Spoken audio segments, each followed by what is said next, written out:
suaminya kerja di kota A, istrinya kerja di kota B. Satu kali sang suami mendengar.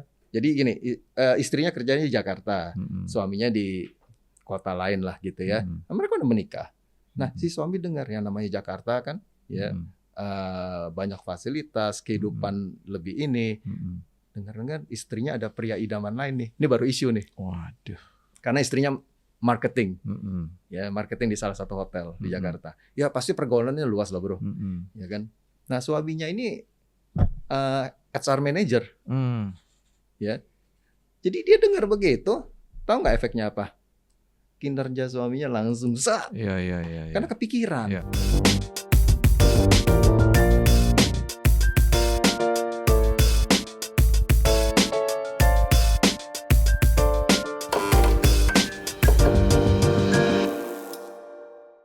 Sahabat kopi, kembali di Billy's Coffee Table dengan saya Billy Lantang. Pada hari ini kita kedatangan tamu yang sangat dahsyat, teman baik saya yang sudah lama saya nggak ketemu, mungkin udah puluhan tahun kali ketemu. Namanya John Lim, yes. Apa kabar bro? Baik. Jangan salah, namanya keren banget loh, John Lim, kayak bintang film Hong Kong, tau gak lo? Ya. Sebelum kita ngobrol-ngobrol, ini kita mau seruput kopi dulu. Ini kopi ini biasanya gue selalu kopi ini selalu dari area-area tertentu. Ini kopi sangat unik hari ini. Hari ini kopi ini gue nggak tahu dari mana asalnya. Yang gue tahu cuman yang buatin aja. Namanya Isna. Jadi gue sebut kopi Isna karena dia ini kalau buat kopi tubruk bagi gue the best. Karena airnya pas, terus pekat dan luar biasa. Tepuk tangan buat Isna. Isna lagi dari situ tuh, lagi duduk di situ. Ya, thank you Isna. Ya, kopi Isna, kita sebutnya kopi Isna nih, kopi kita Isna. Cobain. Kan, dahsyat. Gue nggak tahu juga nih mereknya apa. Pokoknya enak aja kalau dibuatin sama Isna. Enak ya. Tanpa gula pastinya. Bro, ini luar biasa nih. Kita udah lama juga gak ketemu dan dulu di tahun 2000, awal-awal tahun 2000 lah ya. Lu pernah jadi HR konsultan di kantor gua, ya kan? Dan kita kenalan di situ awalnya, dan gua ngelihat hasil yang lo lakukan itu luar biasa buat staf kita pada saat itu. Mereka jadi disemangati, mereka jadi ngerti potensi mereka, bahkan mereka akhirnya ketemu kepribadian mereka tuh. Gua masih ingat waktu itu dites pakai TSDISC, ya kan, dominan, intim, stabil, cermat. Sampai gue juga dites. Gue masih inget tes gue itu hasilnya gue orang yang stabil dan cermat. Dan gue nggak pernah lupa, lu pernah ngomong gini, semua kepribadian itu ada kelemahan dan ada kekuatannya, ya kan ya. Nanti kelemahannya itu tinggal dipoles lah kalau udah ngerti kepribadiannya seperti apa. Jadi my brother ini, John Lim ini, dia seorang evangelis juga guys. Dia evangelis yang luar biasa, berkhotbah, membawakan firman Tuhan, dan juga khususnya menjadi evangelis terpanggilnya di marketplace nih ya. Di dunia pekerjaan ya. Dunia kerja. Nah, itu gimana tuh awal-awalnya tuh? Bisa dipanggil ke situ gitu. Ya, jadi tahun 2000 gue tuh udah mulai terjun ke dunia HR consultant ya. Nah, singkat cerita, yang namanya terjun ke dunia HR consultant buat tuh menyenangkan, passion, karena berinteraksi dengan orang banyak, mempelajari karakter orang. Tunggu, HR consultant ini berarti kan Human Resources Consultant. Betul. Dalam bahasa Indonesia SDM. Okay. Ya, konsultan sumber daya manusia. Yes. Nah, kenapa gue ambil di situ? Karena gue pelajari bisnis sebagus apapun, marketing sejago apapun, penjualan sehebat apapun, kalau SDM-nya nggak menunjang, itu nggak ada apa-apanya. Wow. Mau produknya sebagus apapun, kalau SDM-nya tidak menunjang, bisa nggak terjadi penjualan? Bisa tidak terjadi apa-apa malah. Wow. Karena dalam satu organisasi, dalam satu perusahaan, apapun, mau itu yayasan gereja, mau itu perusahaan profesional, semua yang namanya ada sumber daya manusia, justru itu adalah asetnya bro. Gitu. Jadi yang lain itu kan hanya sistem. Jadi kita harus melihat ada beberapa hal. Kalau kita mau bahas tentang SDM, kita harus melihat secara keseluruhan. Dalam arti gini, kan konteksnya kita bicara tentang SDM di perusahaan. Nah, analisa tentang SDM, kita mesti analisa perusahaan dulu, yang besarnya. Karena di perusahaan tuh gue belum pelajari gini. ada yang namanya analisis SDM-nya, kemudian ada analisis sistemnya, kemudian ada analisis lingkungannya, analisis fasilitasnya, dan analisis produknya. Nah, ini semua punya masalah. Tapi kalau kita konteksnya hari ini hanya bicara 1 dari 5 poin tadi, berarti kita bicara tentang analisis SDM.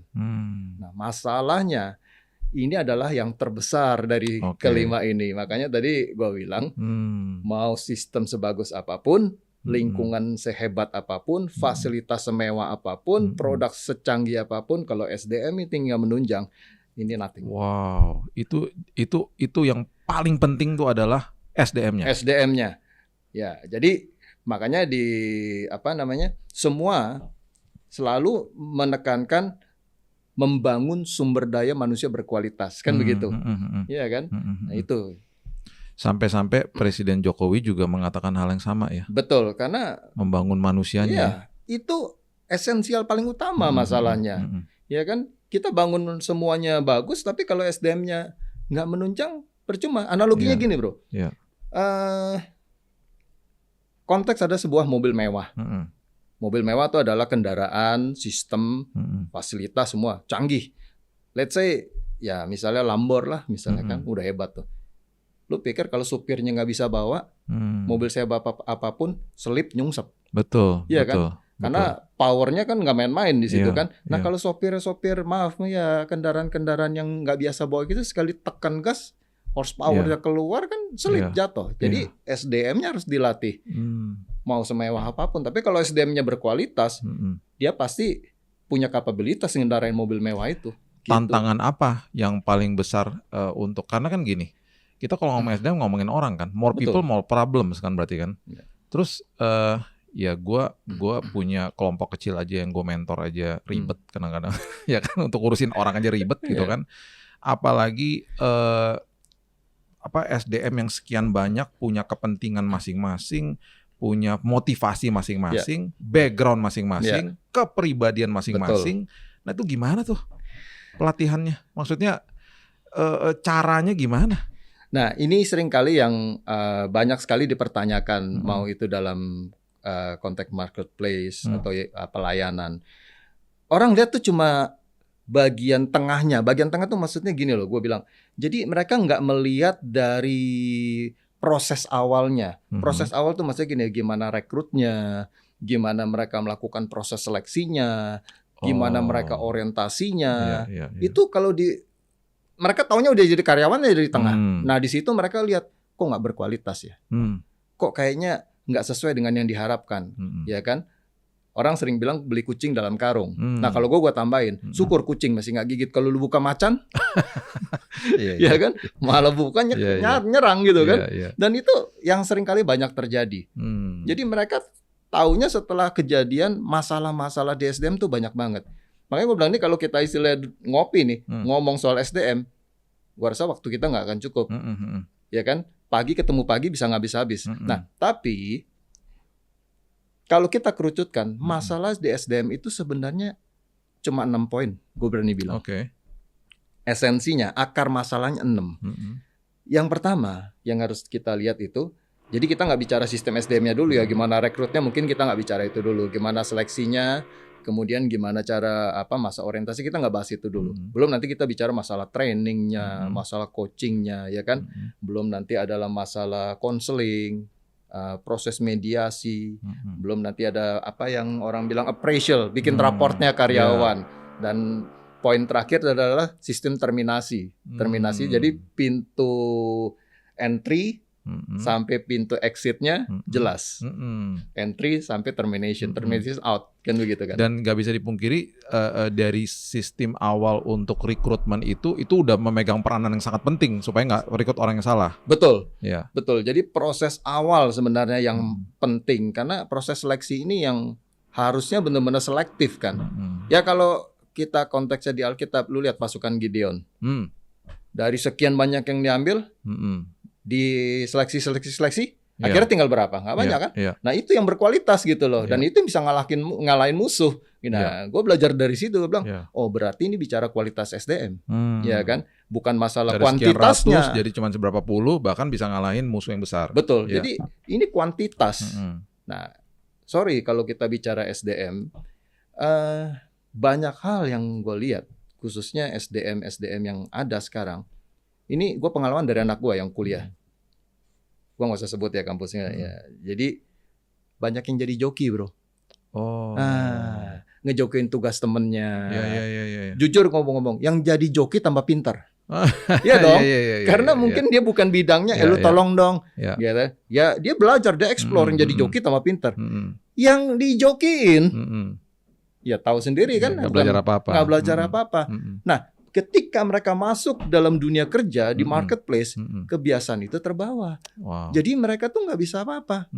Nah, ujungnya kalau tidak puas dengan kebijakan perusahaan, mohon maaf, kadang-kadang demo kan begitu kan. Padahal kita coba lihat introspeksi diri ke dalam. Ini bicara kualitas, gitu loh. Nah, ini etos kerja kita bagaimana, ya kan? Nah, gue perhatiin ini.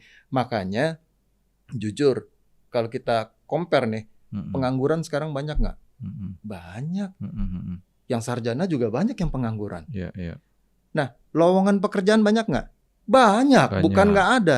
Tapi kenapa nggak match gitu? Kan lucu. Harusnya kan ini banyak masuk dong.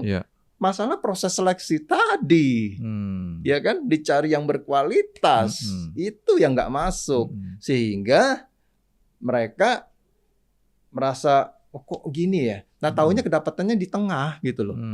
Setelah masuk baru kelihatan. Jadi berarti kalau banyak yang nggak masuk, berarti udah banyak perusahaan yang sudah tanggap dong, berarti untuk menseleksi dengan benar. Harusnya, iya kan? Harusnya. Nah, cuma sekali lagi banyak juga perusahaan yang ya udah, yang penting ada karyawan. Toh mereka bisa, kalau nggak cocok ganti. Makanya sekarang kan perusahaan outsourcing juga kenceng kan, banyak kan, gampang. Oh, lu nggak cocok, pulangin gitu kan, nanti minta lagi yang baru gitu kan. Nah, tapi mau sampai kapan begitu? Ya kan, karena ngajar orang juga nggak gampang. Oke, kita ajar, oh ternyata nggak bisa, ganti, ulang lagi dari nol. Itu satu. Yang kedua, udah diajar bisa, udah oke, tiba-tiba ditawarin rumput tetangga lebih hijau, bro. Lu mau nggak nih? Move on, ditinggal. Nah, jadi akhirnya ngajar lagi orang baru. Nah, ini yang tadi kalau gue bilang nggak gampang. Karena apa? Membuat orang punya sense of belonging tadi loh. Tertanam di satu organisasi, punya rasa memiliki. Itu yang juga. Tadi yang 6 tuh apa tuh? Yang 6, akar masalah. Akar masalah. Oke, kalau kita bicara yang pertama adalah karakter. Karakter orangnya. Karakter orangnya. Kita bicara kualitas, bukan kualitas kompetensi aja ya. Kualitas karakter orangnya. Karena kompetensi bicara kemampuan, tapi karakter ini bicara tentang kemauan loh. Ya kan? Nah, kedua, baru kita bicara mindset. Oke, pola pikir orang. Ketiga, baru kita bicara kompetensi, kemampuan orang. Nah, yang keempat, akar masalah yang keempat ini adalah bicara bagaimana dia bisa bangun tim kerja nggak? Bukan nggak bisa kerja ya? Kerja sesama dengan kerja sama dengan atasan. Kalau dia di middle level kerja dengan bawahan, dia dengan horizontal dengan teman-teman dia. Kalau dia keluar dengan customer, dengan supplier, dia bisa nggak bangun kerja komunikasi. Ada yang jago bagus. sama orang di luar, tapi sama di dalam diktator gitu ya. Jadi nyebelin misalnya. Ada. Ini bicara nanti masalah leadership lagi kan. Nah, itu yang keempat. Yang kelima, kita nggak bisa lihat 4 ini aja. Analisa juga dong. Sistem SDM di perusahaan kita bagus nggak? Atau di organisasi kita bagus nggak? Ya. Jadi mungkin kita salah rekrutnya, mungkin kita salah seleksinya, mungkin kita main asal nyomot karena referensi si A. Tolong dong ini, ya misalnya ini ponakan gua lah, ini apalah, ya udah terima. Tapi nggak melewati proses seleksi yang gue bilang tadi kan, nggak melalui analisa dan sebagainya. Ya udah main titipan dan sebagainya. Nah, ini sistem SDM-nya mesti dianalisa. Itu 5. Yang keenam, nah ini tidak tercatat dalam buku. Karena gini, dulunya gue nggak masukin di nomor 6. Tahu nggak faktor apa? Keluarga. Wow. Karena gini, bro. Background keluarga nih maksudnya? Enggak, masalah karena faktor keluarga. Ya, background ada di dalamnya kan. Karena ternyata setelah mereka bekerja, mereka bisa bilang gini, bro, atau misalnya atasan, taruh gue bawahan dulu lah. Pak Billy, maaf Pak, hari ini saya mohon izin Pak. Loh, kenapa? Saya nggak bisa masuk Pak. Anak saya sakit. Oke. Istri saya nggak di rumah. saya nggak bisa masuk, minta izin. This is about family. Ini masalah keluarga. Oke lah, kita punya rasa kemanusiaan. Kita kasih, udah nama anak sakit, masa kita tega, istri sakit. Kalau sakitnya cuma demam pilek, bro, seminggu, 2 minggu, ya kan? Istilahnya orang kalau apa namanya tuh, kalau COVID itu apa namanya tuh, yang suruh isolasi kan? Isolasi, isoman ya. Paling banter 2 minggu kan. Tapi kalau bulanan, masa kita biarin dia sebulan? Jangan potong cuti lagi. Jangan potong cuti lagi ya kan. Ini masalah keluarga. Oke, itu masalah kesehatan namanya. Ada lagi, bro. Gue pernah tanganin beberapa perusahaan. Ini masalah keluarga dalam konteks yang berbeda. LDR antara suami istri. Ya, jadi hubungannya jarak jauh. Maksudnya gini, suaminya kerja di kota A, istrinya kerja di kota B. Satu kali sang suami mendengar. Jadi gini, istrinya kerjanya di Jakarta, suaminya di kota lain lah gitu ya. Nah, mereka udah menikah.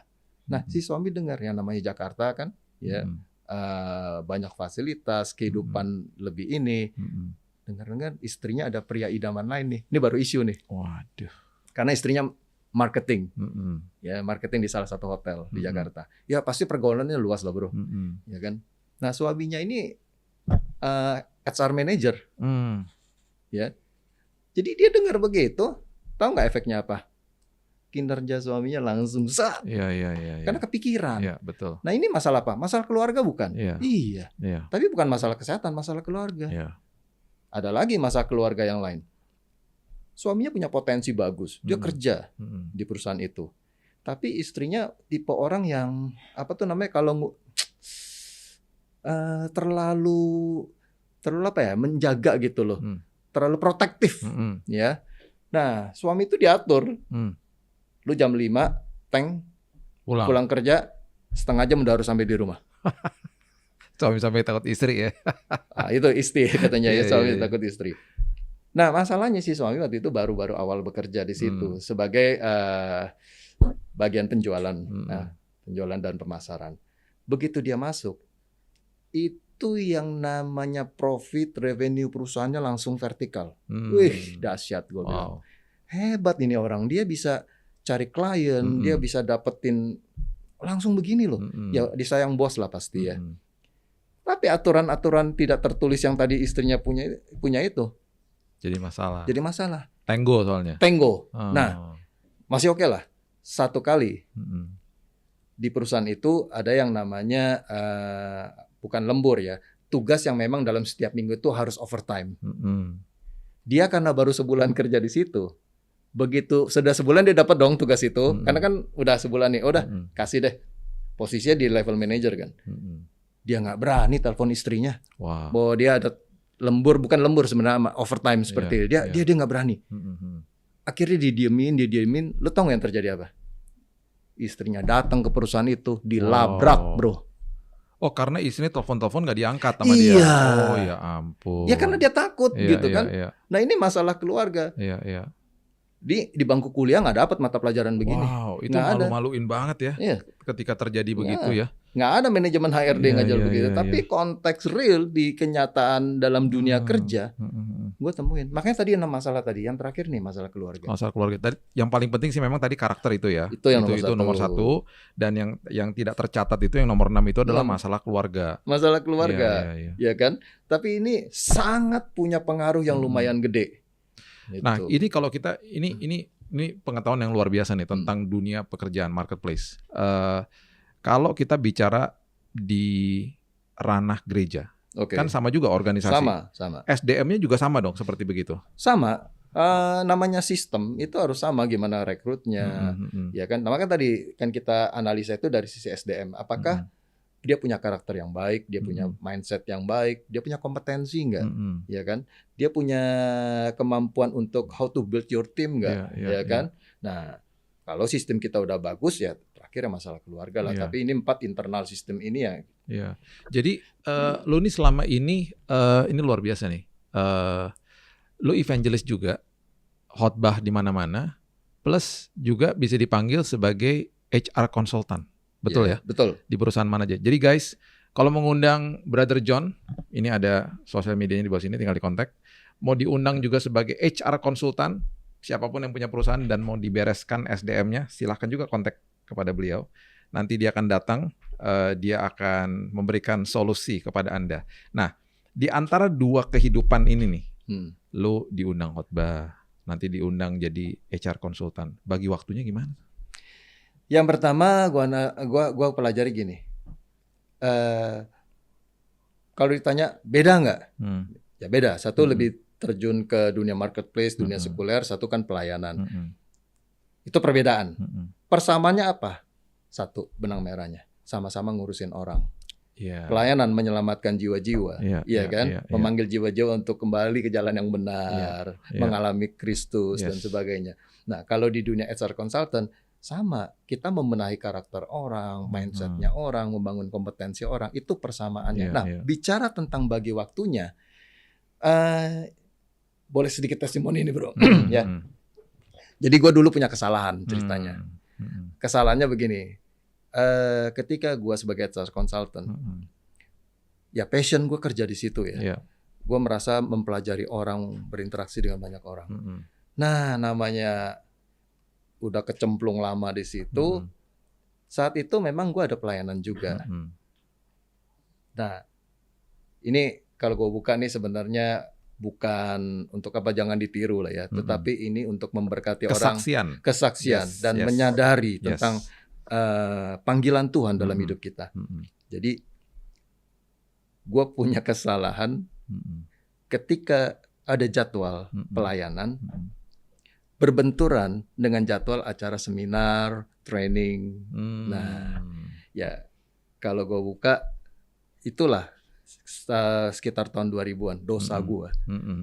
Jadi maksudnya lu udah dijadwal di gereja nih ya, pelayanan di gereja. Betul. Terus tiba-tiba udah oke nih gerejanya ya, udah oke hari Minggu misalnya ya, udah oke. Terus tiba-tiba lu dapat jadwal untuk jadi konsultan di sebuah perusahaan gitu. Di perusahaan dan ada seminar, dua hari ya kan, atau training kepada in-house karyawannya. Dan akan ngelewatin hari Minggu. Ya, apalagi kalau outbound ya kan, acara-acara di outdoor activity seperti itu kan fun banget buat gua untuk create dia punya konsep. Jujur bro, dosa gue tuh, gue telepon PIC gereja, gue bilang, sorry, gue nggak bisa. Wow, karena yang acara jadi HR konsultan di perusahaan itu pasti cuannya lebih banyak. Nah, itu dosa mamonnya. Iya dong, lo cancel karena itu lebih gede dong. Betul. Iya kan? Itu dosanya, maka gue bilang itu dosanya. Tapi ini keren banget sih. Ini dahsyat banget. Gue seneng banget lo ngomong gini karena gue tahu juga sih ada beberapa orang yang seperti begitu. Dan untuk mengakui hal seperti ini luar biasa banget. Ini harusnya menjadi kesaksian hidup bahwa dulu lo adalah orang yang pokoknya kalau misalnya gue di sini dapat penghasilan lebih banyak, gue bandingin sama PK gereja yang cuma sekian, gue batalin aja gerejanya. Nah, padahal harusnya kan siapa yang duluan ya dia dapat duluan dong, harusnya kan gitu. Ya, harusnya kan? Secara integritas kita harusnya menghargai itu. Iya, karena kan udah terima duluan, komitmen sudah di situ duluan. Harusnya kita bilang sama perusahaannya, nggak bisa. Betul. Tapi pasti berat banget saat itu. Nggak bisa, tapi aduh. Karena beda nolnya bro. Iya, ada nolnya dan nambah lagi. Beda nolnya. Tapi itu tahun 2000-an ya. Itu orang bilangnya kelakuan gue lah saat itu. Nah, terakhir kan waktu itu, waktu itu Tuhan izinkan gue nangani toko buku Immanuel ya saat itu ya, tahun 2006 tuh gue masih ingat tuh. Gue nanganin, itu Tuhan tegur habis-habisan gue. Wow. Tuhan tegur habis-habisan, di mana saat itu gue tiba-tiba, gue masih ingat waktu itu gue ada seminar di Surabaya. Di Surabaya 4 hari itu, karena satu pembukaan perusahaan baru. 4 hari gue di Surabaya, setelah itu gue balik. Pulang dari situ, gue rasa badan gue gak enak. Gak enaknya kenapa? Karena kok makin lama makin lemah, makin lama makin lemah. Dan terakhir gue nggak bisa bangun dari tempat tidur gue. Wow. Nah, padahal saat itu kan gue masih ingat tuh bulan Juni, ya kan? Gue tiap seminggu 2 kali kalau nggak salah ke toko buku Immanuel, gue lagi tanganin SDM di situ kan. Nah saat itu gue nggak bisa bangun, gue cuma bisa duduk, tapi gue nggak bisa berdiri. Badan gue makin lemas. Nah, akhirnya betul-betul gue nggak bisa, jangankan bangun, duduk aja nggak bisa, gue tertidur aja. Nah, saat itulah sakit apa tuh? Istri gue telepon JC waktu itu kan, bawa ke rumah sakit saat itu kan, bawa ke rumah sakit di kawasan Cikini saat itu ya, bawa. Nah, gue nggak tahu sakit apa saat itu. Gue cuma kaget, gue nggak bisa berdiri, ya alias lumpuh lah seperti itu ya, nggak bisa berdiri. Nah, kemudian beberapa teman-teman di Immanuel tahu, bahkan jajaran board of director pun juga tahu. Salah satunya adalah almarhumah tante Stella ya. Itu datang besok gua pagi-pagi sama Om Daniel Bastian waktu itu. Datang. Tante Stella cuma ngomong satu hal sama gua. John, Tuhan mau bicara sama kamu. Wow. Itu kayak gua ditabok. Iya, tapi gua nggak tahu apa yang mau dibicarakan. Ya sudah. Gue juga lagi nangani satu perusahaan multinasional, perusahaan media saat itu. Itu sampai HR manajernya juga datang, corporate HR manajernya datang saat itu besok gue. Karena gue ada jadwal untuk ada seminar. Itu sampai di cancel karena gue sakit kan. Nah, gue nggak tahu Tuhan mau bicara apa. Gue jalani proses gue sakit. Lalu saat itu gue ingat hari keberapa gitu, tambah berat. Nah, gue bilang sama istri gue, tolong bawain Alkitab yang biasa gue baca. Itu ada di rumah. Nah, istri gue besoknya bawa itu Alkitab, tolong bacain. Karena jangankan berdiri, ngangkat Alkitab aja gue nggak bisa. Jadi seluruh tubuhnya nggak bisa digerakin gitu? Nggak bisa digerakin, dan ada beberapa organ tubuh di dalam juga yang udah kayaknya kontraksinya udah stop, gue udah nggak bisa makan, masuk keluar, karena berarti lambungnya udah stop kan. Nah, maaf kata proses semua udah stop. Yang masih bagus gue rasa cuma ya paru-paru masih bisa narik nafas lah, cuma berat banget. Ya, kemudian jantung masih oke, otak kayaknya masih oke, gue masih bisa mikir soalnya. Nah, cuma saat itu gue udah nggak bisa ngangkat tangan gue. Nah, saya minta tolong. Sorenya istri gue bacain tentang Tuhan Yesus. Ada satu pernyataan di dalam firman-Nya di Injil Markus itu. Bangunlah, angkat tilammu dan berjalan. Wow, iya. Yang si lumpuh dibawa sama temennya itu ya. Nah, itu pas banget buat gue. Ya, cuma itu. Ya udah, gue punya keyakinan iman. Gue bilang gue nggak bisa apa-apa, tapi itu pesan Tuhan. Gue pikir ada mujizat bro, nggak taunya makin drop. Pokoknya sore gue masih ingat karena ini ya, gue nggak tahu apa-apa lagi. Terang gelap, gue bisa lihat lampu gelap gitu. Kadang-kadang ada yang besuk, kadang gue kenal, ntar lagi gue lupa nih siapa ya, sampai gitu. Nah, saat gue lagi mungkin kondisi nggak sadar, gue nggak tahu berapa lama, besok paginya gue bangun. Nah, gue lihat ada dokter datang, periksakan tiap pagi kan. Terus gue lihat ada istri gue juga. Gue nanya, tadi malam ada yang datang nggak doain? Karena saat itu gue lagi di ruang yang cukup terisolasi ya. Istri gue bilang, nggak ada yang datang doain. Gue bilang, gue dengar suara kok. Gue bilang, orang nggak ada yang doain, tapi itu doa. Gue bilang, suara laki-laki. Gue bilang. Terakhir istri gue tanya, doanya gimana? Yang gue dengar, John, bangkit, bangun, dan berjalanlah. Oh, nggak ada yang doa begitu, katanya gitu. Jangankan nggak ada yang doa gitu, yang doain juga nggak ada. Nggak ada. Gue diem aja. Gue bilang, ini suara lembut, suara laki-laki lembut, tapi berwibawa. Akhirnya gue tahu, Tuhan izinkan gue dengar suara dia secara audible. Walaupun gue ngelihat wujudnya, tapi suara itu jelas. Dan gue yakin itu suara yang manggil Lazarus juga keluar. Amin. Ya kan. Beberapa hari kemudian, gue mulai bisa angkat telunjuk gue. Angkat tangan satu-satu. Oh ya, gue lupa. Hasil diagnosa dokter. Saat itu gue dibawa ke rumah sakit yang berbeda karena alatnya saat itu nggak ada di rumah sakit itu. Di elektromiografi namanya. Dan gue didiagnosa gue kena Guillain-Barré syndrome. Guillain-Barré syndrome. Ya. Dan itu yang melumpuhkan tubuh.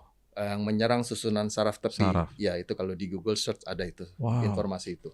Itu penyakit langka pastinya? Ya, penyakit langka. Dan ya ada beberapa yang sembuh juga, tapi ada juga yang nggak tertolong karena kan nyerangnya pernapasan itu sesek, bro. Iya. Ya. Dan ada beberapa juga yang akhirnya kena juga ke ini menyebar ya, lemah. Nah, sejak itu gue mulai bisa bergerak, walaupun belum bisa berdiri ya, Di situ gue mulai fisioterapi lagi, belajar jalan. Ya memang gue ingat di rumah sakit gue sebulan. Proses recovery-nya tuh hampir 6 bulan. Nah, baru sebulan gue keluar rumah sakit, gue masih ingat hari keberapa gue keluar rumah sakit, gue datang ke Immanuel. Oh iya? Iya. Iya. Karena gue rasa gue masih ada tanggung jawab di situ. Jalannya imbalance, bro, kehilangan seimbangan. Gue kadang-kadang dari ruangan lo yang di itu kan mau ke ruangannya si waktu itu ada staff namanya Yoben, masih ingat? Iya. Itu gue jalan masih bisa megang-megang tembok. Wow. Kalau gue nggak megang tembok tuh kayak jalan di atas udara gitu. Gue kehilangan keseimbangan gitu. Nah disitulah Tuhan mulai pulihkan gue dan akhirnya gue tahu jawaban teguran Tuhan yang almarhumah Tante Stella bilang, John, Tuhan mau bicara sama Tuhan kamu. mau bicara. Wow. Gue bilang, Tuhan ampuni saya. Iya. Saya janji kalau saya dapat kesempatan, saya akan memprioritaskan panggilan. Yes. Sejak itu berubah, bro. Karena tadi menarik banget tuh. Lu mengejar 0 yang ekstra dan kita nggak sadar bahwa yang kita kejar 0 juga ya. Iya kan? Benar betul. Walaupun tuh ekstra tapi tetap aja 0. Tetap aja 0. Dan gua hampir 0. Dan lu hampir 0. Gua hampir 0. Wow, dahsyat banget. Wah, ini luar biasa banget, keren banget. Kehidupan seorang evangelis dan juga seorang HR consultant. Dan John, gua bener-bener diberkati banget dengan kesaksian ini. Gue berteman sama lu sekian lama, baru sekali ini gue dengar kesaksian lu yang kayak gini, dan ini sangat jujur banget, keren banget, dan saya mau pastikan semua yang nonton hari ini, semua pelayan-pelayan Tuhan, jangan hitung-hitungan PK, jangan kejar-kejar pipanya istilahnya, sumbernya tuh Tuhan, kejar sumbernya ya. Jadi penuhi hidupmu dengan integritas, apalagi kalau sudah komitmen ke satu tempat. Janganlah model-model kayak yang tadi itu kehidupan John Lim yang lama ini. Gue diberkati banget dan gue percaya pasti semua sahabat kopi diberkati. Pesan-pesan lo apa nih buat perusahaan-perusahaan yang ada di luar sana yang memerlukan bantuan atau lagi kerepotan nih dengan SDM-nya, mumet dan lain sebagainya, silakan. Ya, jadi intinya adalah memang sumber daya manusia adalah sebuah aset yang kalau kita bina dengan baik, kita pupuk ya, kita bangun motivasinya. Ya motivasi itu banyak, ada motivasi dalam bentuk reward, tapi ada juga motivasi dalam bentuk award ya, hargai mereka dan sebagainya. Nah, ketika mereka punya rasa memiliki, itu sudah terbangun.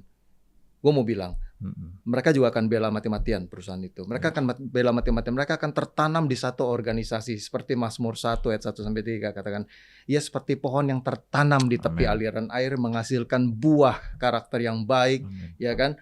Apapun musimnya mereka akan tetap punya semangat, tidak layu daunnya untuk bekerja. Dan statement yang terakhir di ayat 3, apapun yang dibuat pasti berhasil. Karena Tuhan akan memberkati perusahaan itu dan juga memberkati SDM-nya. Puji Tuhan. Amin. Wah, thank you banget bro. Thank you banget. Guys, jangan lupa subscribe. Jangan lupa di follow dan juga di like dan di share ya IG, YouTube dan TikTok-nya Billy's Coffee Table. Dan jangan pernah lupa bahwa Tuhan nomor 1, yang lain-lainnya baru datang kemudian. Ya, selalu prioritaskan Tuhan, selalu prioritaskan pekerjaan untuk Tuhan, dan apapun yang kita hidupi hari ini kita hidupi untuk Dia. Tularkan budaya kerajaan surga dimanapun engkau berada, karena itu adalah mandat daripada kerajaan surga untuk kita semuanya. God bless you until next time. Yuk kita seruput lagi terakhir nih. Okay. Kopinya Isna.